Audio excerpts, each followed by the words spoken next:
I'm David Knowles, and this is Ukraine, the latest. Today, we bring you the latest updates from Ukraine, analyse a more downbeat assessment of Russian military power, and I speak to British Conservative MP and Chair of the Foreign Affairs Select Committee Alicia Kearns on the threat the Wagner Group continues to pose despite the death of Yevgeny Prigozhin. Bravery takes you through the most unimaginable hardships to finally reward you with victory. If we give President Zelensky the tools, the Ukrainians will finish the job. Slava Ukraini! Nobody's going to break us. We're strong. We're Ukrainians. Every weekday afternoon, we sit down with leading journalists from the Telegraph's London newsroom and our teams reporting on the ground to bring you the latest news and analysis on the war in Ukraine. It's Tuesday, the 7th of November, 1 year and 256 days since the full-scale invasion began. And joining me today are Associate Editor Dominic Nichols and Assistant Comment Editor Francis Durnley. I started by asking Dom for the latest news from Ukraine. Well, hi David, hi everybody. So let's go back to that the Russian warship we were talking about yesterday. First pictures of it have, been released really, revealing severe damage sustained in the attack. So we spoke about this yesterday, thought to be French Scalp missiles, the French equivalent of the of Storm Shadow. I mean, equivalent, it's essentially the same missile, just in French production. Hit the Russian ship stationed in the Zaliv dockyard in the port city of Kerch on Saturday. Now this is about as far east as you can go in Crimea before you take your chances on the bridge into Russia. But the Askold warship, a newly built Karakurt-class ship armed with, we think, at least 8 caliber cruise missile, was reportedly going through its final fittings in the harbour before being commissioned into the Black Sea Fleet. So a brand new ship, about as far east as you can get in Crimea, and still now within range of Ukrainian missiles. Now, British MOD said the strike will likely force Russia to consider relocating even further away from the front line. This is after they've pulled most of the Black Sea Fleet out of Sevastopol, either to Novorossiysk and in Russia, or further east around Ukraine, around Crimea, as we're seeing here. But British MOD, saying that this strike further to the east in Crimea was further east than most previous Ukraine claimed long-range strikes. They continue. Ukraine's capability to hit Crimean shipbuilding infrastructure will likely cause Russia to consider relocating further from the front line, delaying the delivery of new vessels. Okay, delay the delivery of new vessels, relocate further from the front line. Well, there's not much further you can go before you go off back to Russia, quite frankly. Right, next. Russia says it's shot down 17 Ukrainian drones over the Black Sea and occupied Crimea. This is from this morning from Russia's MOD. Now, they said anti-aircraft defences destroyed 9 Ukrainian drones and 8 others were intercepted over the Black Sea and the territory of Crimea from Russian MOD. As I said, obviously, they accuse Kyiv of using these drones to attempt a terrorist attack. Elsewhere, Russian forces have conducted missile and drone strikes against rear areas in southern Ukraine for the last 2 nights running. We spoke about some of it yesterday, but it's been carrying on again last night. Included the largest series of glide bomb strikes to hit since the start of the full-scale invasion. They were targeted around Kherson Oblast. So Ukraine's Southern Operational Command said Russian forces had launched a Kh-59 cruise missile at Dnipro City, a Kh-31P anti-radar missile at Odessa, both on Sunday, and then they say they shot down the Kh-59 and that the 31P hit infrastructure in Odessa. That was probably the strike we reported on yesterday.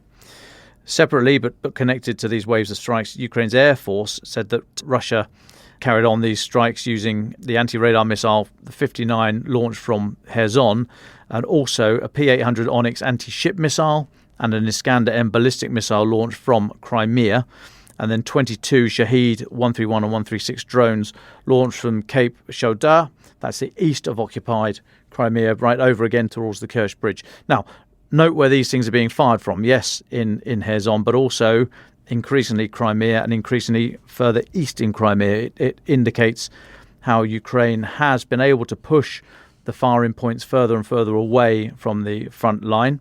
That's what Storm Shadow Scalp and ATACMS can do. So just imagine what they could achieve if Germany allowed Taurus cruise missiles to be sent. Although Boris Pistorius, Germany's defence minister, continues to insist Taurus missiles are not game changers.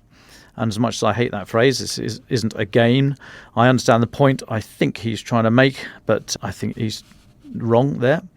Anyway, Ukraine says it destroyed the Kh-59 missile and 15 of the drones.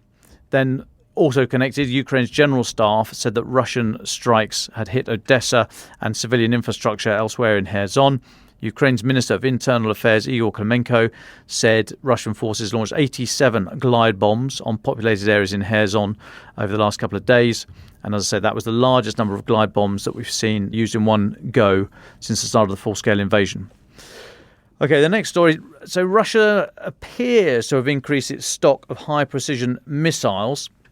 And this is thought to be down to a more rapid increase in missile production than previous forecasts had suggested. This comes from Ukraine's GUR, the main military intelligence directorate spokesperson, Vadim Skibitsky, General Skibitsky, the guy I interviewed last year. You may remember the article from that interview, which was talking about HIMARS targeting. Got a very snotty response from the Kremlin, which is exactly what we're after. Anyway, General Skibitsky yesterday said that Russia now is estimated to have a total of 870 high-precision long-range missiles in reserve. He had previously stated in late August, on the 28th of August, that Russia was thought to have 585 at the time, so that's quite an increase. He said Russia produced a total of 115 long-range high-precision missiles in October alone, made up of 30 Iskander-Ms, 12 Iskander-Ks, 20 Caliber, 40 Kh-101, 9 Kh-32 and 4 Kinzhal ballistic missiles. Now he said, General Skibitsky said, he had early said, so in August, he said Russian defence enterprises were struggling to produce all the different types of missiles due to foreign component shortages. But this increase of 285 missiles assessed number since late August indicates that they've somehow got over or around that domestic production problem, or at least faster than had been forecasted. Now, the quality of these missiles, accuracy is not known. Not that they particularly care about the accuracy, but we don't know what the components, the very sophisticated Western-supplied components that should be subject to the sanctions and should not be getting through. Difficult to replicate. So, if the new versions of all those missiles, those families of missiles, act as they should do, as their earlier incarnations would, we don't know. But they are producing long-range missiles. Now, later on, yesterday, Vadim Skibitsky was speaking to RBC Ukraine. He said Russia is going to wait for winter to really hit before properly going for the energy infrastructure again. He said that as last year, the increased demand for gas and electricity brought on by the cold weather, and when there's a greater load on the power system, would be when they hit, which I think is known, and that's why there's been the push to get more air defence in there. He was speaking. Those remarks were reported in the Kyiv Independent. And I'll take a pause there, David. Thank you very much, Dom. Francis, there's quite a few updates all around the world for you to get through today, but would you like to start in Ukraine? Well, thanks, David. Last week we speculated in detail about whether President Zelensky would seek to host presidential elections in March, something he's not obliged to do under martial law passed by the Ukrainian parliament, but which he was said to be considering. Well, we have our answer. He has ruled out holding an election because of the war. He said, "We must decide that now is the time of defence, the time of battle on which the fate of the state and people depends. It's time for our country to be unified, not divided. I believe that now is not the right time for elections."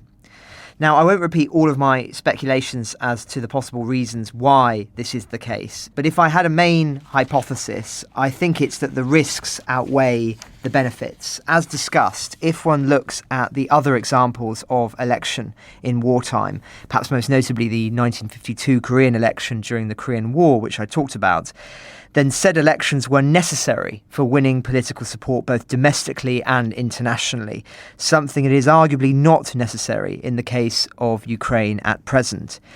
It also comes with risks of Russian interference, the loss of civilian lives if the Russians sought to attack civilians at polling stations, and the chance of it exposing fractures in Ukrainian society that are currently buried. Nonetheless, this issue will not go away, and I imagine we will return to the subject again in the coming months, especially if nothing major changes in terms of the frontline picture. From effective stasis often spawns a desire for change, or at least a desire among people to be able to articulate their perspective via the ballot box. Elections are not just about changing leadership or not, but act as a valve for releasing pent-up pressure and frustration. The fact that Zelensky has to wrestle with this issue at all is indicative, of course, of the difference between Russia and Ukraine. As James covered yesterday, we learned via Reuters from several sources in the Kremlin that Putin has decided to stay in power until at least 2030, planning to stand for a fifth term in office in a presidential election next March, with his advisors already said to be preparing for that campaign. Of course, in a country like Russia, where dissent is crushed and election fraud is widely reported, this will just be a public relations exercise. Nevertheless, we should expect Putin to make a huge deal out of the fact that he is running for so-called re-election when Zelensky is not. This is, as discussed, a difficult moment for Kyiv, one of the darkest of the war, arguably. A sense of that frustration can be sensed in some of Zelensky's recent speeches. He admitted a couple of days ago that the Israel-Gaza conflict is taking away the focus, direct quote, from the war in Ukraine. And it's true that much of the focus internationally has prioritised events in the Middle East, although it doesn't appear at present that that conflict is going to escalate into a full-blown war between Israel and certain Arab nations. That means, of course, that the Gaza conflict may not last as long as many feared, with obvious geopolitical advantages, if that's the right word, for Ukraine in the long term if focus returns to them. For more on that, do subscribe to our sister podcast, Battle Lines, Israel-Gaza. In the last episode, David set me the challenging task of trying to summarise 100 years of the Israel-Palestine conflict in 10 minutes, which was quite tricky, but which listeners seem to have found quite helpful. So thanks to those who've written in. But as I say, these are challenging times, with certain fractures within the Western alliance continuing to cause issues. In other news, several dozen Polish haulage companies were accused of stabbing Ukraine in the back after blocking 3 major border crossings yesterday in a protest against unfair competition. Truckers from Ukraine have not needed permits to cross into Poland since the Russian invasion, and the protesters want to reinstate the restrictions to limit what they see as unfair competition, comparing themselves to farmers who won concessions from the government after complaining about a flood of cheap Ukrainian grain imports. That's a minor issue in the grand scheme, but nonetheless, it attracts headlines and is no doubt unhelpful for Kyiv at the present moment. It will be interesting to see what else comes out of the latest G7 summit meeting in Tokyo, which starts today and is also going into tomorrow. Japan have said Western support for Ukraine will not waver as the conflict in the Middle East intensifies, and there are plans to hold virtual talks with Ukraine's Foreign Minister Kuleba to discuss further sanctions, including on Russian diamonds. That's reared its head again, that debate. Though I think many would argue that that hardly sounds like the most pressing matter for discussion in the context of weapons deliveries, but we've talked about that a lot recently. No doubt Russia's decision today to pull out of a landmark Cold War security treaty will be addressed. The Treaty on Conventional Armed Forces in Europe, that's the CFE, was signed in 1990 to prevent either side building up their forces ahead of a potential invasion. Russia suspended its participation in the treaty in 2007, halted active participation in 2015, and Putin issued a decree in May denouncing it entirely. The Foreign Ministry has said the treaty was now history after it formally withdrew at midnight. Even the formal preservation of the CFE treaty has become unacceptable from the point of view of Russia's fundamental security interests, it said. Now, in response, NATO has announced the formal suspension of the treaty too, a situation whereby allied state parties abide by the treaty while Russia does not would be unsustainable, it said. Russia's withdrawal is the latest in a series of actions that systematically undermines Euro-Atlantic security. Russia continues to demonstrate disregard for arms control, including key principles of transparency, compliance, verification, and host nation consent, and undermines the rules-based international order. Yet further signs of the splintering of old agreements and understandings about what the defence architecture of Europe should look like in response to this war being allowed to continue. But nonetheless, I don't think this should come as any great surprise. After all, what good did this treaty do in stopping Russia preparing for its invasion last year? I'm just going to jump in there, chatting to David in the background. I actually hosted a bunch of Ruskies on a CFE treaty visit, Conventional Forces in Europe treaty visit in 1999, I think, or 2000, when they were coming around counting helicopters. So the CFE treaty, as Francis just said, it's there to, you literally went around and counted the other side's ships, tanks, planes, all the rest of it, as if there was nowhere else in the country you could hide these things if you really wanted to. But that wasn't really the point. It was just a mechanism to reach out, touch the other side, have lunch with them, see that there was some area you could cooperate on, and then carry on that discourse. So it didn't actually matter whether or not there were 5 unserviceable gazelles or 6 that particular day. That wasn't the point. And the fact that it's now gone, matters not a jot in terms of, oh no, we're never going to tell how many alligator helicopters they've got or anything like that. It's the fact that it's yet another mechanism of humanity and reaching out and touching the other side and just saying, are we okay? You okay? Yeah. That is gone. So it is a retrograde step on every level. But the important point is that it was almost nothing to do with the actual numbers. There was much more to it than that. And that's the important thing that we've lost.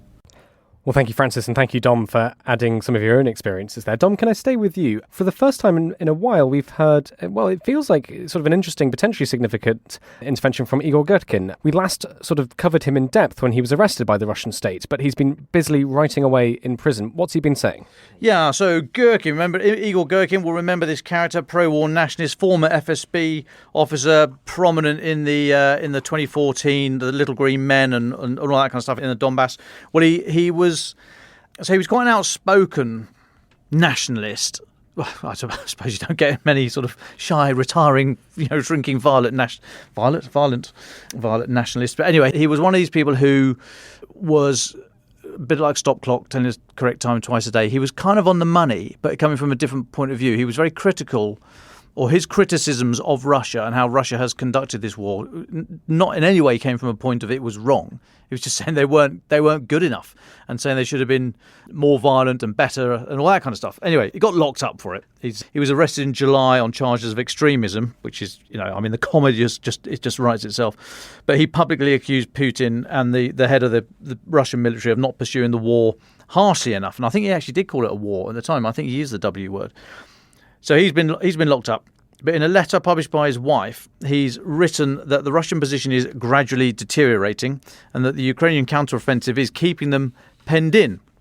He argued that Russian forces will continue to be incapable of any broad offensive actions, even if Ukrainian forces are unable to knock out their frontline units. Now, this is coming from the Institute for the Study of War, and they're suggesting that Girkin's idea that ongoing Russian offensive operations are harming the prospects for future Russian operations, i.e., you're not keeping all your stuff ready for a later day, you're using it piecemeal as opposed to one big blow. They're saying that's notable because Russian forces still have to repel Ukrainian offensive operations while attempting to initiate their own offensives. That sort of model has been described to me in the past as trying to repair the aircraft wings while it's on fire type thing. If you're in contact with the enemy and you're trying to reform your systems and your training programs and get more kit in and all the rest of it, it is extremely hard to do. So it is interesting what Girkin is saying. It's interesting that he feels able to say it. I mean, he's vulnerable as anybody is in Russia's system. But in prison, he's even more touchable. But he suggested that Russian efforts to repel Ukraine's localized attacks across the front line and the offensive operations will likely degrade Russian capability, offensive and defensive, through to at least next spring. He said Russia is going to need the whole of the rest of this year and into the early months of next year to be on the defensive, to trying to eliminate emerging operational crises, as he calls it, such as the Ukrainian presence on the left bank of the Dnipro River down in Kherson. He said that Russian forces are going to be incapable of broad offensive actions, as I just said, and he said that the positional scenario is not guaranteed, i.e. the line's not moving anywhere over winter, and he fears Ukrainian forces may be successful in breaking through because the Russian forces have been exhausted by months of combat. Now, I think that the timing of the current Russian offensive around Avdiivka, well, he's suggesting that's odd and suboptimal, which is another word for saying daft, because the muddy weather has really hindered offensive operations. It's always very difficult. The action always favours the defender because you've got time to, or you should hopefully got time to prepare the ground, and you're not trying to move. It's very difficult to expose yourself and try and move forward. So that plus the rainy season means that the effort that Russia's put into Avdiivka is particularly odd. And then just finally, Gherkin implied additional Western military aid to Ukraine and the lack of mobilisation in Russia, although they've been trying to do it by stealth. But he's suggesting that could allow Ukraine to break this positional kind of warfare, the stalemate for shorthand, and conduct successful offensive operations in 2024. So yeah, it's quite an intervention. He must feel safe and emboldened to do it. Again, I would imagine he thinks he's trying to be helpful, but I mean, he's getting near Prigozhin territory here. Prigozhin said, the all mutiny, no bounty, was not trying to unseat Putin. It was to try and get rid of the idiots in the top of the Ministry of Defence who weren't doing their job properly. Putin took a different view, and I think maybe Gherkin might be entering the arena of the unwell, to coin a phrase from one of my favourite movies. But yeah, so worth noting, David. Thanks, Dom. Francis, do you want to come in on this? I think it's worth dwelling on a little bit further, just because obviously this goes against the prevailing narrative we've been discussing for weeks now of the stalling Ukrainian counteroffensive, as some have put it. It certainly does, and we've talked about this recently, that there does seem to be this assumption that everything is dandy as far as the Russian forces are concerned, whereas things are more challenging from the Ukrainian perspective. Now, of course, part of that is because the onus was on Ukraine with regard to the counter-offensive, and all the eyes were on them. So naturally, when there have not been some of the huge breakthroughs that were hoped for, then people start raising questions. So it's understandable in that regard. But what I do find challenging is when you just hear people assume that the Russian army will rebuild, will inevitably grow much stronger, and that all is well with it. I just think that is highly contestable, and as we see from these remarks that Dom's just been discussing, clearly that is not the perspective of people who would know far more about this than us, and people who've actually been heavily involved in all of this, that this is not a strong position for the Russians to be in, not least because they are not only trying to hold on, at least as far as their public position is concerned, not just trying to hold on to the territories where they're currently defending, but they are also still trying to take over the entire country. That remains their objective. And in that context, this is going disastrously badly for the Russian armed forces. But I think another reason, too, why we focus so much on the Ukrainian fragility at the present moment is the simple fact that, again, talking about the differences between democratic Ukraine and autocratic Russia, is we are able to ask questions much more deeply about the Ukrainian armed forces. For one, they're much more open about that, and we discussed the essay of the Commander-in-Chief last week. But also, we have access to units on the ground. We're able to talk to soldiers. We're able to talk to senior figures. This is an open discussion and debate. It is representative in some ways of the democratic nature of Ukraine itself, whereas the Russian armed forces are largely shrouded in this veil of mystery. And whilst we're able to glean, of course, a lot of their losses from satellite imagery and open source data and things that the Russians say themselves, it is not the same. It is not the same process, and it is much more difficult to acquire accurate information. So instead of us always seeing it, I think, as negative that we know so much about challenges within the Ukrainian armed forces, I think we should see it in light of we're learning more all the time, as the Ukrainians are, and they're open about that fact, and it is trying to develop forces and improve them for future offensives, rather than it being seen as indicative that everything is going badly. It's more complicated than that, but I think that it's an interesting to see these remarks at this time will no doubt cause immense frustration from the Kremlin at this very moment when the narrative they probably feel is on their side. These kind of remarks being reported in the Western media from a senior figure talking about just quite how dire the situation is within the Russian armed forces will not be helpful. Well, thank you very much, Francis and Dom. Yeah, there's a lot for us, I think, to get our teeth into over the next few days, not least the apparent Ukrainian presence on the Ukrainian president's presence on the left bank and what that means for Russian forces in the area. But Francis, before we go to our final thoughts, there's been some updates in the diplomatic sphere around the EU. Can you talk us through them, and then we'll wrap up?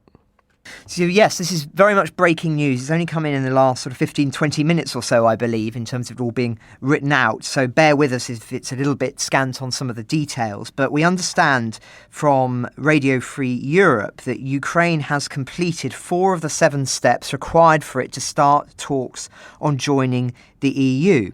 So the Commission, which is, of course, the executive body of the EU, is expected to issue a positive assessment of Ukraine's progress on Wednesday. So the document suggests that the Commission's criteria for the vetting and selection of judicial appointments has so far been met, in addition to changes to Ukraine's anti-money laundering and media legislation. However, it is yet to fully meet the standards on corruption, de-oligarchization, God, what a phrase, and the protection of national minorities. Now, interestingly, those are all things that President Zelensky addressed in discussions last week in terms of initiatives that Ukraine is pushing. I won't go over again why this is so important for Ukraine's long-term future, but nonetheless, I think it's an important point to emphasise here that this will be a huge boost for the Ukrainians in the diplomatic context. If the EU Commission had said that Ukraine was not making anywhere near enough progress for the accession talks to even begin, then that would have been yet another blow at quite a significant and delicate geopolitical moment. That has not happened. It seems like they are going to be getting some very warm words indeed. And again, important to zoom out here and reflect on the war as a whole. Russia started this war with maximalist aims in order to take over Ukraine and stop it falling into the Western fold from its perspective. That maximalist aim has failed militarily, and it is now failing politically. So just important to remember that for all of the pessimism around at the moment, this is still very much not the picture that Russia would have wanted almost 2 years into their full-scale invasion that was only supposed to last 3 weeks. Well, thank you, Francis, and thank you, Dom. Let's go then to Dom Nichols for your final thoughts. Yeah, thanks, David. So I've been looking at the ideas of Alexander Jokic, who's a political analyst, a Bloomberg columnist. You'll find him on Twitter, worth a follow. And he put out a thread yesterday that I thought was really interesting and might rain slightly on France's parade, but is, I think, worth looking at. So, yes, the war is going badly for the Russian military. It's nowhere near what they thought or what they wanted to achieve, what they thought they could achieve, what they thought they were capable of. They have literally in the last couple of days had their Ascol handed to them on a plate. So it's not going well from the military. But Alexander is saying that Western observers, when we look at the battlefield and we look at stalemates and counteroffensives that's not going where it should and all that kind of stuff, the idea is then taken by many people a step further into, it is now the time to start negotiating for peace. And that, he's suggesting, comes from a point of view that Putin also recognises that his military is not up to the job and that he would seek a way out. And Mr. Jokic is saying that's simply wrong. He is making the claim, which I think sounds very sensible to me. I welcome your comments and Francis' comments, everyone's view, really. He's saying that Putin remaining in the war is what's keeping him in power and gives his rule meaning. He says that Russia, under sanctions, with a light totalitarian political system, but without an external threat, is unsustainable. This eternal war has become necessary, has become a necessity for Putin. Alexander is saying that Western leaders, and he includes Biden's administration in this, may be thinking along the lines of, Russia has been strategically contained, NATO strengthened, Ukraine is standing, it can afford to give up a little bit of its territory for security guarantees. Not great, but not terrible for Ukraine. Zelensky might hold elections, might be defeated, but Ukraine's going to carry on in large part what it was 10 years ago and certainly February the 23rd last year. But Alexander Jokic is saying Putin would rather take a low-intensity war without any agreements than a kind of negotiated peace now. And he says that Putin is constantly drawing red lines in the sand, not to stop the war and to stop Western aid, but to control its size so that he can just manage this eternal war of lower intensity to his own advantage. And so Alexander Djokic is saying that actually this focus on stalemate, counteroffensive, blah, blah, blah, the West doesn't have to break Zelensky, i.e. push him for negotiations. It still has to break Putin, because there are not going to be any negotiations, he's suggesting. It's in Putin's aim. In fact, his whole survival is built around there being a constant other, there being a threat, there being a war on. He can't have peace, so he's not going to do anything in his power to go out of his way to look for it. I thought that was a really interesting comment. You'll see that. I think he put it up yesterday, but you'll find it if you have a look through his thread. Alexander Djokic. Yeah. Thanks. Thank you very much. Dom, any reaction to that, Francis? And what's your final thought? It's a very interesting thesis, this, and I haven't formed a full opinion on it yet, so I'm going off the cuff here rather. But I think what it does underline is the degree to which there is still a part of the Russian state that is very much thinking of this war in terms of the long term now and is recalibrating decisions around that fact. And that way may well mean that they feel their position becomes stronger over time. Again, I think that's contestable, but they may well think that and thereof not be willing to concede any or contemplate, should I say, any ceasefire that would, even if it meant them keeping certain territorial gains that they have made. That's important to remember, as I was talking about earlier on. And yet, I do personally think that if Putin were to be offered a deal that would see him keep Crimea and keep the territory he's currently holding, then he would probably accept that. I think that because of the risks of a conflict on his society. We've already seen numerous examples of fault lines it's exposed within the elite, the economic consequences, the military consequences. These are severe and should not be downplayed. I think perhaps the best way of thinking about this is that there's a malleable definition of what victory means that changes over the course of this conflict. And so, whilst it may well be that he would accept peace now, he might not accept peace tomorrow, and then he might accept peace again a different day. Context is everything. As I said before, I think there's a great open debate about whether Putin is a rational actor or a purely ideological one. A purely ideological one will not consider, under any circumstances, not winning a maximalist goal. A more pragmatic one might. And I still think Putin is more of a pragmatic actor than an ideologue, more of a Stalin than a Hitler, say. And so that is relevant to this subject. But do I think that if there was going to be a deal offered to Putin, that he would reject it out of hand? No. Do I think he would more likely accept it? Yes. But do I think that that is a fixed position? Absolutely not. Because I think that the situation at the moment is very malleable, and it is worth remembering, which is to the point that Don was just discussing, that Russia maintains at the moment that it is committed to maximalist aims. And I would argue that all, even for whatever caveats I've just thrown in, all decisions about supporting Ukraine should be seen in that vital context. Until Russia publicly is willing to acknowledge that it has lost in its fundamental aims in Ukraine, then we should be fighting this war, we being the West, as if his objective is still to capture Kyiv and seize the entire country. Not at all. It's very interesting. I mean, it made me think what you were saying there, Francis, about my interview with Serhiy Plokhy, the Ukrainian historian, some months ago. I just gone back to the article in which he says Putin wants control of Ukraine, but he is prepared to go for plan B. And Plocky was making the point, I think, that Putin's goals are not set in stone. They're movable depending on the situation, depending on the state of the war, depending on how much territory Russian troops can retain control of or could retain control of. So I think potentially your argument might fall in the same groove as Serhiy Plocky's there, that actually we should not necessarily think of the Russian war aims here as something completely fixed, but something which is movable, depending on what the situation is. And actually the goal really is to be able to claim a victory, no matter what that victory looks like. But Francis, any more final points from you before we finish? Yes, well, it's been a while since I've had the opportunity to talk about Ukrainian culture in the context of this war, and I feel compelled to do so today following the news of the 124-year-old art gallery in Odessa damaged by a Russian air strike. The City Council have released footage showing blown-out windows and debris inside the museum, with pictures still hanging on the walls. It's located in one of the oldest Tsarist-era palaces, which housed more than 10,000 works of art before the war, including paintings by some of the best-known Russian and Ukrainian artists of the late 19th and early 20th centuries. Most of those have been removed now, but movingly they kept up some in order to maintain morale, much as the National Gallery in London did during the Second World War.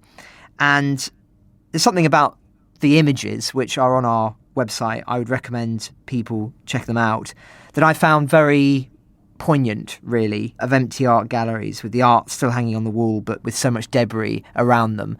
Thankfully, none of the paintings are damaged, which one can read as a metaphor, as it were, but at the same time, the risk and the fragility of the culture too, I thought was worthy of noting in that context. And it nudged me just to mention an exhibition I visited at the Ukrainian Institute of America in New York back in September. There's a free exhibition there in the headquarters near the Met, and it really drums home the impact of this war on Ukrainian culture, a subject, of course, we've discussed many times. On the one hand, it has served as a renaissance of Ukraine's understanding of itself and the world's understanding of it. But the tremendous cost of losing so many of its artists, writers and performers, I found it very thought-provoking, the exhibition, and would recommend it to anyone in the area. I was the only one there on the afternoon that I visited, though the visitor's book, which I signed as well, showed just how many people had been there in the weeks and months before. It's a poignant reminder that if war is the continuation of politics by other means, then that politics begins and ends with culture.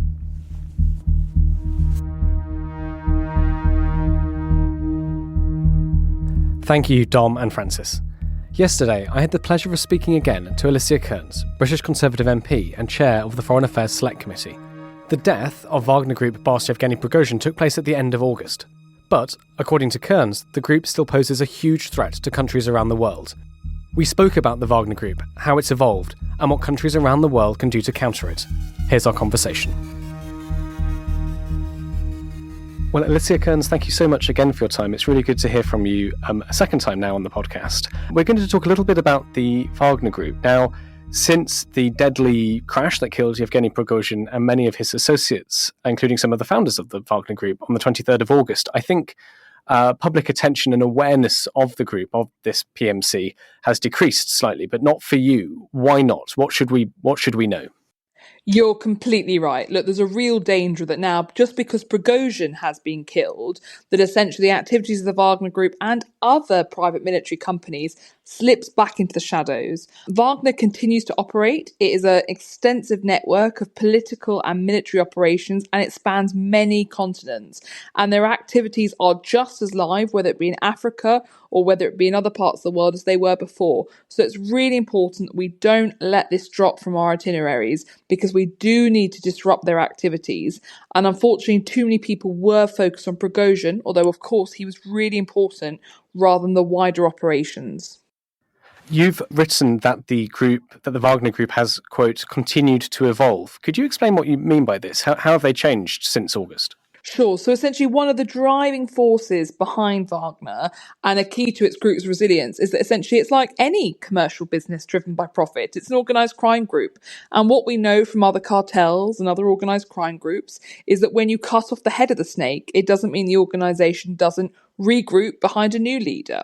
So despite there was, of course, turmoil after Prigozhin's killing, But the organisational structure itself remains in place. So essentially, they've got one goal only: to continue to profit, continue to rape Africa of its natural resources, to continue in this organised crime way of helping the Kremlin achieve its goals, but ultimately financing and enriching itself. Another word you've used to describe the group is its attractiveness to autocratic and corrupt regimes as a tool of regime survival. I think that's really, really fascinating and potentially gets to the heart of what Wagner's about. Could you explain what you mean by this and maybe talk a little bit about how some regimes use Wagner? What do they want from them? What do they get in? What does Wagner get in return? So the Wagner Group is most of all, above all, anything else beyond even the interest of the Kremlin, its main force, its main objective is to help failing and autocratic regimes hold on to power. So what it does, it says to these leaders who are often in African countries, you want to stay in power? Right, you need a private military company, a private military who are going to hold your power for you. In return for us keeping you in power, we're asking for very little. We just want your natural resources. We want your gold. We want your copper. We want your lithium. And that's why we called our Wagner report Guns for Gold. And you've seen it, Madagascar, for example, it's not just military that they're offering. So, for example, in the 2018 presidential election, Wagner created this organization called the Association for Free Elections. And essentially, we believe that they interfered in the election by carrying out this illegitimate monitoring mission. You've seen them doing the same thing all over the world. In Mali, after the military, it was invited by the military junta to come into the country by Colonel Simi. And that was all about helping the colonel hold on to power. And again, they created these fake entities like the Foundation for the Protection of National Values. And they published these surveys showing support for Russia, negative perceptions of the French. But it was all about helping the colonel accede to power, influence the population, and make sure that the Wagner mercenaries had lots of support so that they could steal these natural resources, enrich themselves, and then have a country in debt to them, and therefore at the weakness and mercy of the Kremlin's geopolitical aims. Can I ask, what's your sense of the link now between the authority of the Kremlin and Wagner? Considering, obviously, Prigozhin was what we think was killed on the orders of the Kremlin. Are they a kind of cover group for Kremlin ambitions purely and solely now? How do you gauge that relationship? So I think, like many kind of organised crime groups, they start out under the sole control and commissioning of one person or entity. So, for example, with Wagner, when they're operating in Syria, Wagner troops, even though private military companies are actually illegal in Russia, Putin was allowing them to be put on Russian Air Force planes. They were flown over to Syria on those planes. They were armed with Russian military kit, Russian guns, Russian food, Russian uniforms, you name it. So this is 100% a Russian entity. But like with any beast you create, it starts to get out of control and sometimes to bite the hand of its owner. That's what we saw with Prigozhin's march on Moscow. But actually, although it is very much still doing the wishes and helping the Kremlin, it is its own organised crime entity whose main priority is enriching itself. Wagner is now a proscribed terrorist group in the UK. For our international listeners, maybe for some of our British listeners as well, could you just spell out exactly how we got to that point and what does that mean? If this is the British government fighting against Wagner, what does this mean they can't do, or what new sanctions or whatever are now in place? So this was something I've been calling for a long time, and I'm really pleased that we got this as a result of our report. What it means that it is now a criminal offence under the Terrorism Act 2000 to support the Wagner Group. So that's everything from fundraising for them or arranging meetings for them, expressing support for their aims, displaying a Wagner flag or logo. And it also means that any Wagner assets in London or anywhere else in the country can be categorised as terrorist property and seized. And essentially it limits the ability of the group to operate in the UK or access UK services. Could you talk a little bit about how you got that through? I mean, I know this sounds maybe a bit inside baseball in terms of politics, but I think lots of listeners would like their representatives in whichever parliaments around the world to enact this sort of thing. But could you just spell out how you got to that point? What kind of interests did you have to address? What kind of arguments did you have to make? How do we get there in British parliamentary democracy? So the way that we've been dealing with it is that obviously I've been calling it for a long time, so was the former chair of the Foreign Affairs Committee. And about 18 months ago, I asked the then chair, before I took over, Tom, if we could do an inquiry into the Wagner Group, because I think they are so fascinating. And there was a real problem whereby everyone was only looking at Wagner in Ukraine, whereas I knew they were operating in multiple continents. And fortunately, he agreed. At that point, I think the committee had already kind of made up our mind that they should be prescribed. But essentially, by doing a full inquiry through the Select Committee, we were able to set out in intricate detail for the government exactly how they operate like a terrorist organisation, where they are operating, the benefits of prescribing, and we even set out a list of individuals who we felt should be sanctioned and the criminal acts that they themselves are responsible for. And as a result, I was told by the Foreign Office that essentially our report had enabled the government to go ahead with that prescription of Wagner, which obviously is a good thing. What do you make of other countries, allies and friends of the UK, and their reaction to Wagner? Do you find yourself trying to push them to do more, or is there a sort of international concerted effort around this? There is not an international concerted effort, and that is a real challenge. So it's really good you picked up on that. And it's something that I have been urging other politicians to do. And it's one of the recommendations we made again in our report, that the government should work with other countries to tackle this. We are hoping that by prescribing Wagner, in and of itself, it says to other countries around the world, don't work with them. They are terrorists. You shouldn't be getting in bed with them. So that is something that I really hope will happen. But part of the challenge is also, and again, this is something we've asked the government to do, is to look at creating a genuinely compelling alternative for those priority countries who need investment and security partnership. So, for example, where we see the African coup belt, and Wagner are absolutely wound up in that, how do we support those countries around them? So Ghana, Ivory Coast, where we haven't seen the contagion spread yet, but we know that Russia and Wagner would be interested in doing so. Let's help them. But of course, that kind of support has to come with conditions and monetary mechanisms and everything else like that. Could you go into any more detail on that? I mean, in your view, how can you, what does an alternate offer to Wagner, who, as from what you're saying, their offer is give us your natural resources and we'll ensure that you, strongman here or there, stay in power. How do Western democracies and allies and friends present something more compelling? Absolutely. Look, we will never be able to compete with someone who says, we'll give you guns, we'll come in, we'll operate illegally, there's no contracts. They make it sound like it's a wonderful beneficiary while they rape your country of its resources. But what we can do is focus on those countries where Wagner isn't engaged, so the neighbouring countries where there's a risk of contagion, and look at specific packages of aid and trade to support specific countries. But that should also include things like governance reform. How do we make sure they don't get to a point where they have an extreme autocrat who must stay in power in order for them themselves to maintain their power, their influence, and to stop themselves being prosecuted for the things they've done? It is a highly complex form of diplomacy, but it is things we have done and are capable of doing. But it requires also us to recognise that stopping contagion spreading is really fundamental to what the Foreign Office does. Do you think that since Prigozhin's assumed death, Wagner has in some ways become stronger? Or is it more that the threat is still there, it's evolving, and unfortunately some of us are taking our eye off the ball? I think it's an evolving threat. So I think there was an immediate kind of pause and concern after his death as to what would happen. But actually, in the months leading up to his death, you actually already saw Putin introducing potential successors to African leaders. So in the Africa summit that Putin held, there was all of a sudden new individuals in every single meeting with African state leaders. So that suggested there was already some sort of succession planning in place. And actually, as I said, with an organised crime group, the lower levels, the middle levels are very good at making sure that they continue to conduct their day-to-day business, even if the head has changed. So there is a lot more work to be done. There is a lot more to expose and sanction and hamstring the effectiveness of a group like Wagner. There's a lot more international coordination that's required. But what we have to do above all is make sure that we don't now obscure and submerge the actions of this group once again, and that we recognise actually Wagner isn't on its own. There are other private military companies out there.